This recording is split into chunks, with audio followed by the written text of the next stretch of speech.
पूरे 10 साल के बाद दोनों एक बार फिर आमने सामने खड़े थे।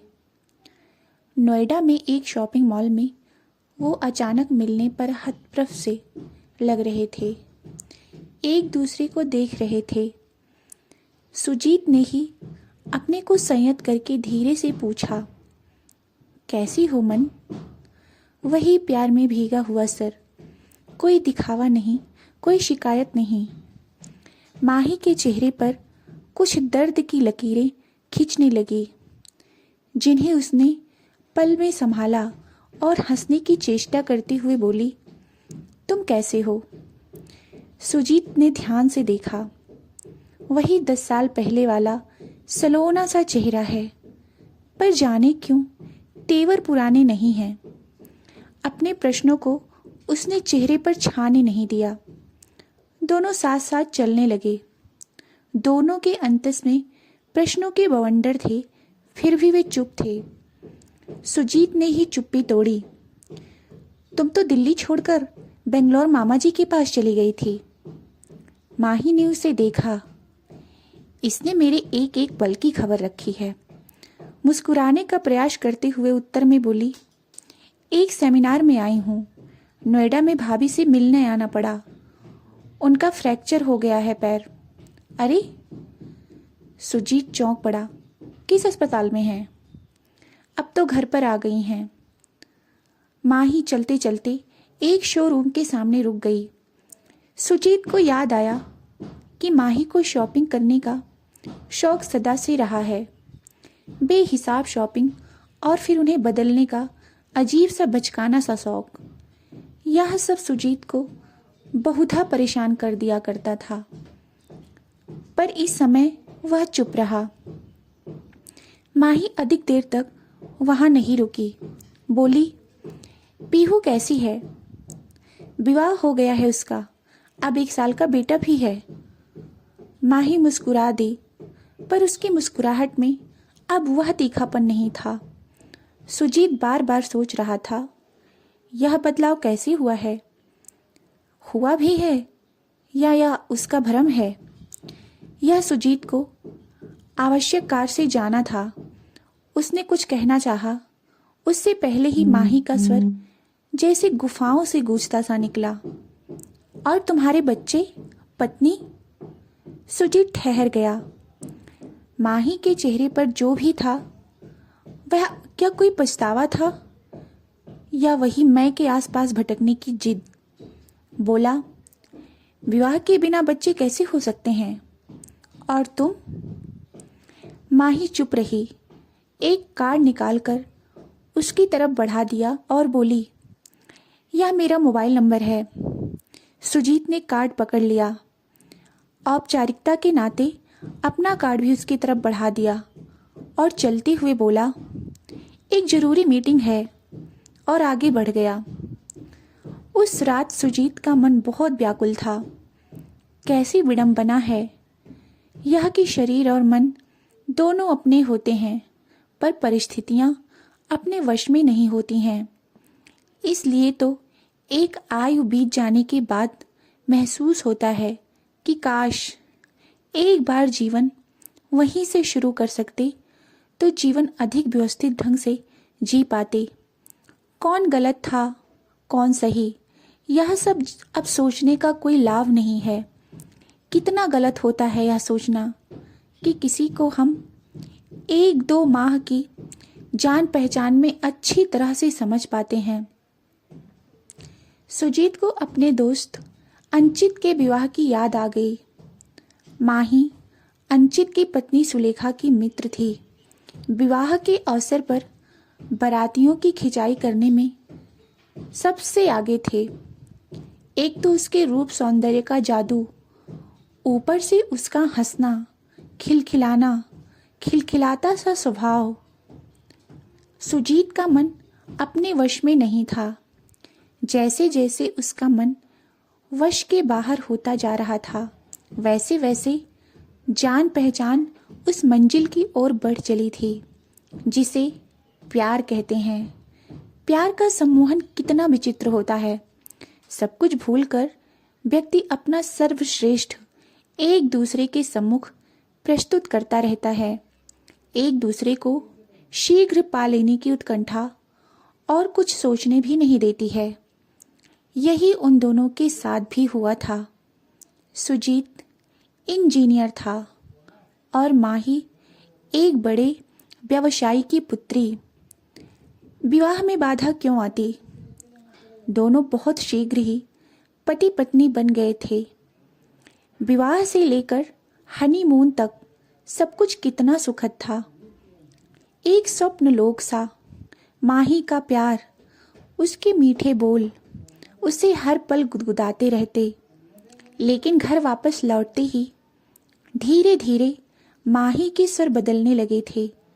घर में सभी उसे प्यार करते थे, पर उसके मन में क्या था यह जान पाना कठिन था।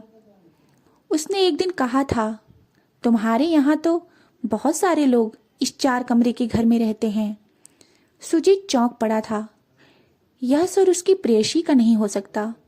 फिर भी मन को संभाल कर संयत रख करके बोला, बहुत सारे कैसे मनु? मेरे माता पिता, 2 भाई, 1 बहन और एक विधवा बुआ, ये सब हमारे अपने हैं। यहाँ नहीं तो और कहाँ रहेंगे? तुम इंजीनियर हो, इमारतें बनवाते हो, अपने लिए एक घर नहीं बनवा सकते? माही ने कहा तो वह स्तब्ध रह गया। यह कैसी बातें कर रही हो मन? पापा ने पढ़ा लिखा कर मुझे इस योग्य बनाया कि मैं उनके सुख दुख में काम आऊं, और तुम काम आने की जगह अलग घर बसा लेने को कह रही हो। उस दिन माही शायद बहस करने के लिए तैयार बैठी थी। बोली, तुम गलत सोचते हो। हम 2 इस घर से चले जाएंगे तो उनका खर्च भी कम हो जाएगा।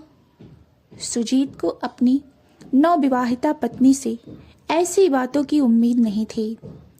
बात टालने के लिए बोला, जब तक पीहू का विवाह नहीं हो जाता मैं अलग होने की सोच भी नहीं सकता। पीहू मेरी भी जिम्मेदारी है। संभवतः वही एक पल था जब पीहू के लिए माही के मन में चिढ़ पैदा हो गई थी। ऐसी छोटी छोटी बातें अक्सर उन दोनों के बीच उलझन बनकर छाने लगी। घर के सभी लोगों को यह सब समझ में आने लगा था, पर कोई भी विवाद बढ़ाना नहीं चाहता था। माँ को उम्मीद थी कि कुछ दिनों में माही नई स्थिति से समझौता करना सीख जाएगी। इसलिए कभी कभी उसे समझाने के प्रयास में कहती थी, बेटा, अपने घर से अलग अक्सर वे सारी सुविधाएं नहीं मिल पाती हैं जिनकी बचपन से हमें आदत हुई रहती है। तुम्हें भी धीरे धीरे इस नए वातावरण का अभ्यास हो जाएगा।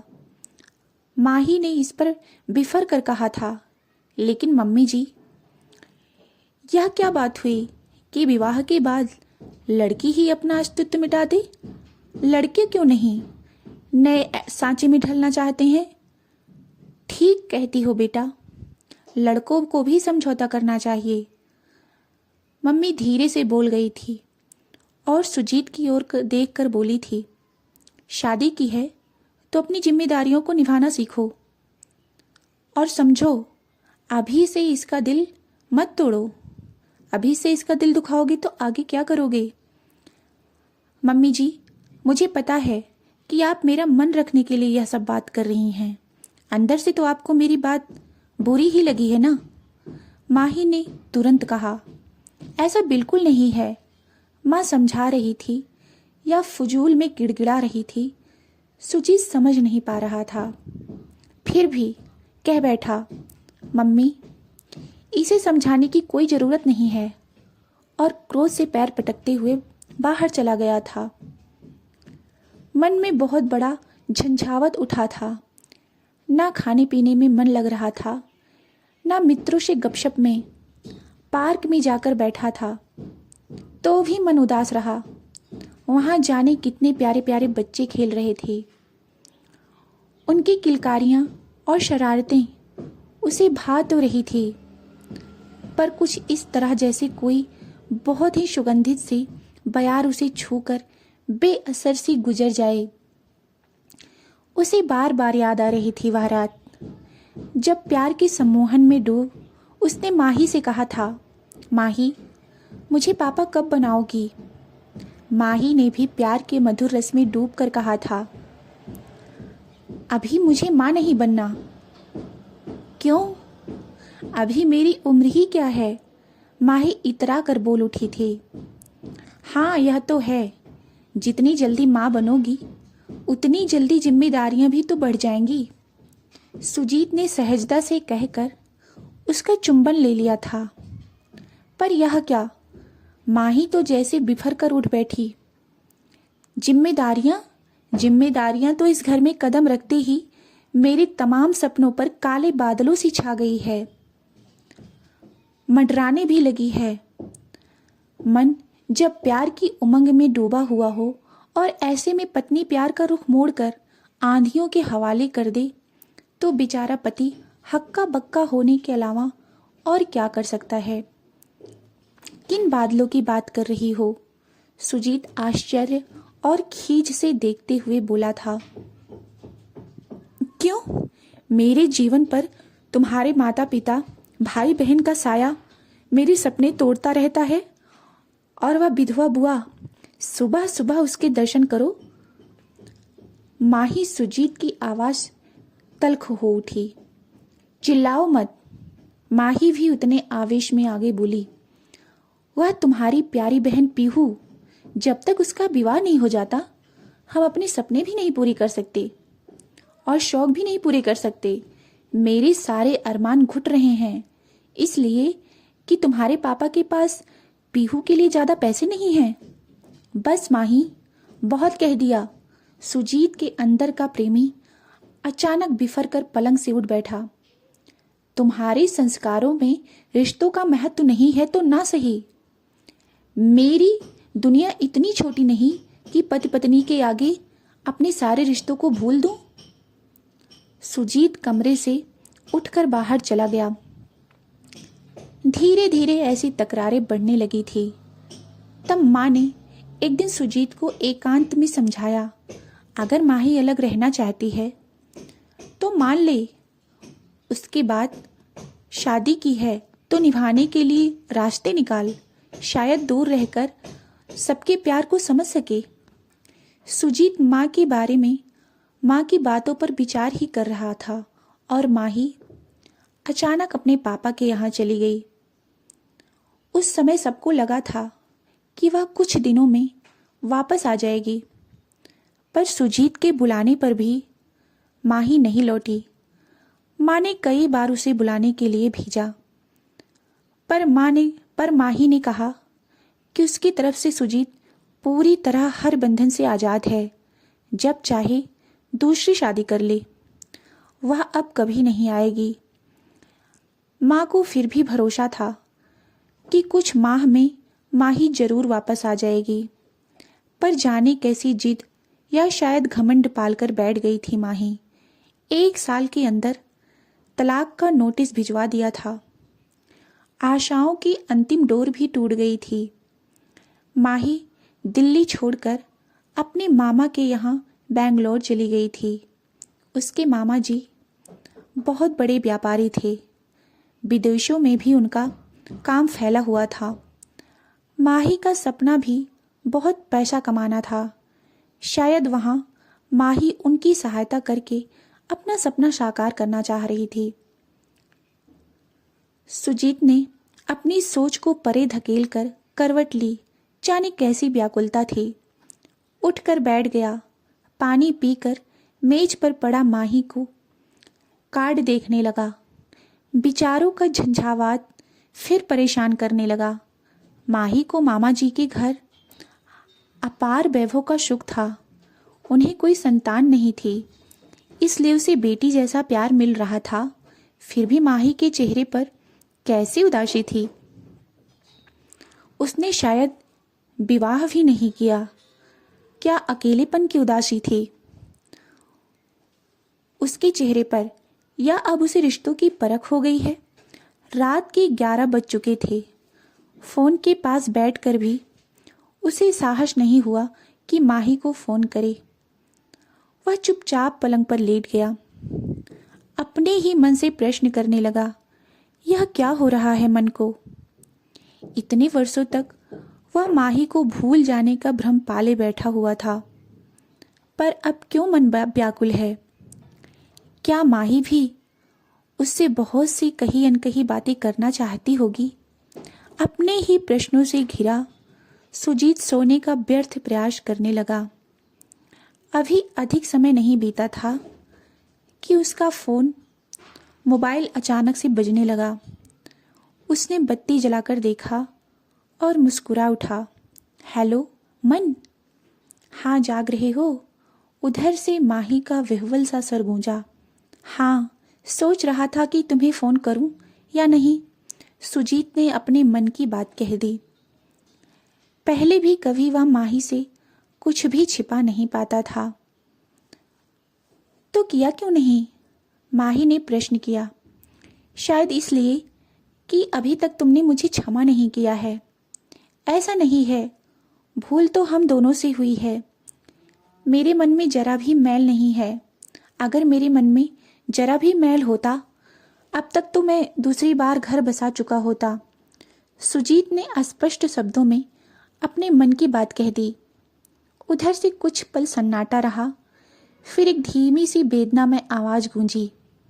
घर तो मैं भी नहीं बसा सकी। शुरू में वह सब जिद में किया, फिर धीरे धीरे अपनी गलतियों का एहसास जागा तो तुम्हारी याद ने वैसा नहीं करने दिया। दोनों तरफ फिर से मौन पसर गया। दोनों के मन में हलचल थी। शायद समय को मुट्ठी में कैद कर लेने की चाहत जाग उठी थी। एक पल के सन्नाटे के बाद ही उसे माही का स्वर सुनाई दिया। सुजीत, मेरी बात को तुम पता नहीं कैसे लोगे, पर बहुत दिनों से मेरे मन में एक बात थी और मैं चाहती थी कि तुम्हें बताऊं। क्या तुमसे वह बात शेयर कर सकती हूँ? माही, भले ही अब हम साथ साथ नहीं हैं, पर कभी हमने हर एक कदम पर एक दूसरे का साथ देने का वचन दिया था। बोलो, क्या बात है? जानती हूँ सुजीत, मेरा ही दोष है जो 2 कदम भी तुम्हारे साथ नहीं चल सकी। और इसी के साथ मोबाइल पर फिर से सन्नाटा पसर गया। फिर एक आवाज जैसे किसी कंदरा से घूमती हुई उस तक पहुंची। सुजीत, तुम चाहते थे कि मैं तुम्हें एक बच्चे का पिता बनाऊं। तुमने मेरे विवाह के बारे में पूछा था तो मैंने दूसरी शादी तो नहीं की, लेकिन हाँ, मैं एक बच्चे की माँ हूं। क्या तुम उसके पिता बनना पसंद करोगे? क्या? सुजीत चौंक कर पलंग पर बैठ गया। हाँ सुजीत, मैंने विवाह नहीं किया तो क्या, मैं माँ हूं, एक प्यारी सी बेटी की माँ। 2 साल पहले उसे गोद लिया था। सुजीत चकित होकर सुन रहा था। क्या यह सचमुच माही का स्वर था, जिसे बच्चे पसंद नहीं थे, जिसे घर में भीड़ पसंद नहीं थी? यह वही माही है? अभी वह सोच ही रहा था कि माही ने फिर से कहा, जाने दो सुजीत, मैंने तो। माही, हमारी बेटी का नाम क्या है? सुजीत बोला तो माही का सर खुशी से लहराता हुआ आया। सुरीली। माही को उसका वह सपना भी याद था। हनीमून पर उसने कहा था, मन, जब कभी हमें बेटी होगी उसका नाम हम सुरीली रखेंगे। वह भाव विभोर होकर उठा और बोला, थैंक्स मन, मैं अभी तुम्हारे पास पहुंच रहा हूं। इतनी रात में? माही का स्वर उसने अनसुना करते हुए कहा। अब और कुछ नहीं, पहले ही जीवन के बहुत सारे पल। माही का स्वर उसने अनसुना करते हुए कहा, अब और कुछ नहीं, पहले ही जीवन के बहुत सारे पल हमने गंवा दिए हैं। अब नहीं। वह तुरंत माही के पास पहुंचा। दोनों एक दूसरे के गले लग गए और दोनों बोल उठे, प्यार है सिर्फ तुमसे, सिर्फ तुमसे। हेलो दोस्तों, आपको यह कहानी कैसी लगी? कमेंट में ज़रूर बताएं। कहानी अच्छी लगी हो तो वीडियो को लाइक और चैनल को सब्सक्राइब अवश्य करें। कहानी को अंत तक देखने के लिए बहुत बहुत धन्यवाद।